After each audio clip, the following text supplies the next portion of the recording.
Hello दोस्तों, doctor Usman Hindi एडु trends में आपका फिर से स्वागत है। उम्मीद है आप सब ठीक होंगे और घर पर सेफ होंगे। दोस्तों, जैसे ही समर का सीजन स्टार्ट हो जाता है, मौसम बहुत गर्म हो जाता है, जिसकी वजह से हमको सनस्ट्रोक या हीट स्ट्रोक होने का खतरा बढ़ जाता है। जैसे कि हम सब जानते हैं कि सनस्ट्रोक तब होता है जब हम धूप या गर्मी में ज्यादा देर काम करते हैं या बहुत देर तक एक्सपोज होते हैं। दोस्तों, सनस्ट्रोक को सीरियस और इमरजेंसी कंडीशन समझना चाहिए, क्योंकि अगर इसका इलाज ना करें, यह हमारी बॉडी के इंटरनल ऑर्गन्स को नुकसान करके जानलेवा बना सकता है। Centre for disease control and prevention के मुताबिक सनस्ट्रोक की वजह से पिछले सालों में 8000 से ज्यादा मौतें हुई हैं। इस वीडियो में हम देखेंगे कि सनस्ट्रोक क्या है, सनस्ट्रोक कैसे होता है और सनस्ट्रोक को कैसे पहचानें, इसका इलाज और इससे बचा कैसे जाए। आइए देखते हैं। दोस्तों, सनस्ट्रोक कोई भी उम्र में हो सकता है। अगर किसी की बॉडी का टेम्परेचर बहुत ज्यादा यानी 104 डिग्री फ़ारेनहीट होने के साथ साथ बॉडी का पानी और सॉल्ट निकलने के बाद थकान और मांसपेशियों में दर्द, मतली, उल्टी, सर में जोड़ का दर्द, जल्दी जल्दी सांस लेना, हार्ट बीट का बढ़ जाना, बॉडी स्किन का लाल होना और पसीने का ना आना, कंफ्यूजन के साथ दौरे पड़ना, प्रलाप या बात करने में मुश्किल, चिड़चिड़ापन होना, तो हम कह सकते हैं पेशेंट को सनस्ट्रोक हुआ है। दोस्तों, सनस्ट्रोक दो प्रकार के होते हैं। एक्सर्शनल सनस्ट्रोक जो हॉट क्लाइमेट में इंटेंस या हार्ड काम करने से होता है, और दूसरा नॉन एक्सर्शनल और क्लासिक सनस्ट्रोक जो ऑलरेडी बीमार लोग को जो सेंसिटिव होते हैं या फिर कोई ओल्ड एज पर्सन होते हैं तो उनको होता है। अगर हम सिम्टम्स या अलामत या लक्षण की बात करें तो जो कोई भी हाई टेम्परेचर में नॉर्मल या हार्ड काम करता है तो उसको सनस्ट्रोक होने के चांसेस बढ़ जाते हैं। जैसे मिलिट्री या स्पोर्ट्स पर्सन। हमारी बॉडी में सेंट्रल नर्वस सिस्टम हमारे करेक्ट इंटरनल टेम्परेचर को मॉनिटर और मेंटेन करता है।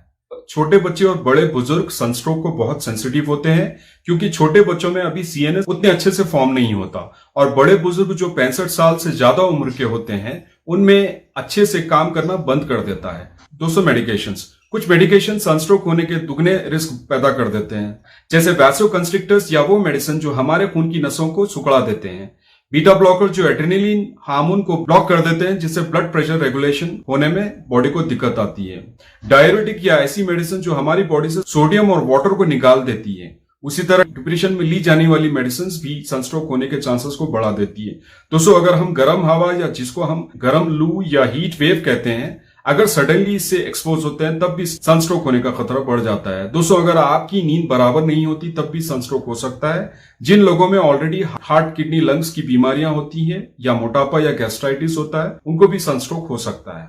दोस्तों, अगर अलामत या लक्षण या सिम्टम्स को ठीक नहीं किया गया, ठीक से अगर देखा नहीं गया, तो पेशेंट की तबीयत और बिगड़ सकती है, और अगर तुरंत ट्रीटमेंट नहीं दिया गया तो बॉडी के इंटरनल ऑर्गन्स काम करना बंद कर सकते हैं और मौत भी हो सकती है। दोस्तों, सनस्ट्रोक को कैसे पहचानें?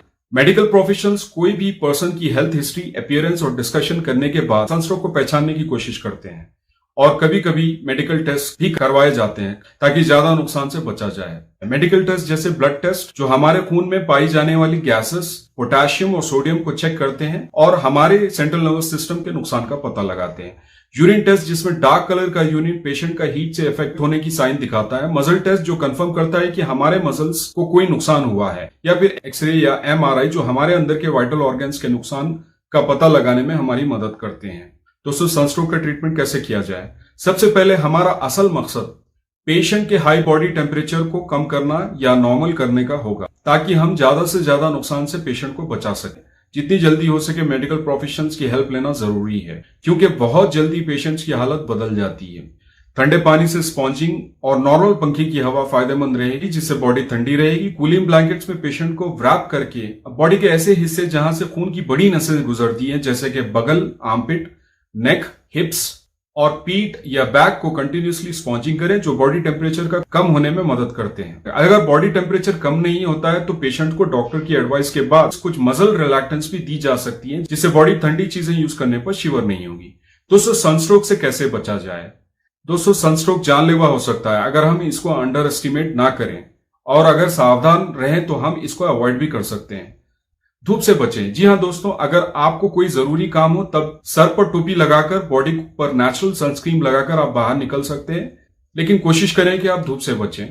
गर्मी वाले दिनों में देखें कि दिन का कौन सा टाइम पर गर्मी ज्यादा होती है, जैसे सुबह 11 बजे से शाम के 4 बजे तक। उस टाइम पर बाहर निकलना अवॉइड करें। जितना हो सके ठंडी जगह पर ही रहें। गर्मी बढ़ते ही हल्के और लूज कपड़े पहने। और ठंडी डाइट लेना शुरू कर दें। ऐसा करने से हमारी बॉडी ठंडी रहती है। फ्लूइड इंटेक को मेंटेन करें, जैसे नॉर्मल से थोड़ा ठंडा पानी पिए, जिससे हमारी बॉडी के निकले हुए पानी को रिप्लेसमेंट हम कर सकते हैं। दोस्तों, सबसे खास बात मैं आपको ये बताना चाहूंगा कि कभी कभी हम स्पेशली छोटे बच्चों को कार पार्क कर छोड़ देते हैं और कोई भी सील्ड कार का टेम्परेचर 10 मिनट के अंदर बाहर के मौसम से 7 से या 8 डिग्री ज्यादा हो जाता है, और ये तब भी कम नहीं होता जब आप कार के मिरर्स ब्रेक करते हैं या कार को ठंडी जगह पर पार्क करते हैं। दोस्तों, 1998 और 2011 के बीच में यूनाइटेड स्टेट्स में 500 से ज्यादा लोगों की इसकी वजह से जान जा चुकी है, जिनमें 100 के आसपास 2 साल के छोटे बच्चे थे। तो दोस्तों, आप अपना अच्छे से ख्याल रखें। हम फिर वापस आएंगे इसी तरह के इंफॉर्मेटिव वीडियोस के साथ। तब तक आप इस वीडियो को लाइक, कमेंट, शेयर और सब्सक्राइब जरूर करें। बेल आइकन दबाना बिल्कुल ना भूलें, ताकि नए वीडियोस ऐड करने पर आपको नोटिफिकेशंस आती रहे। Thank you.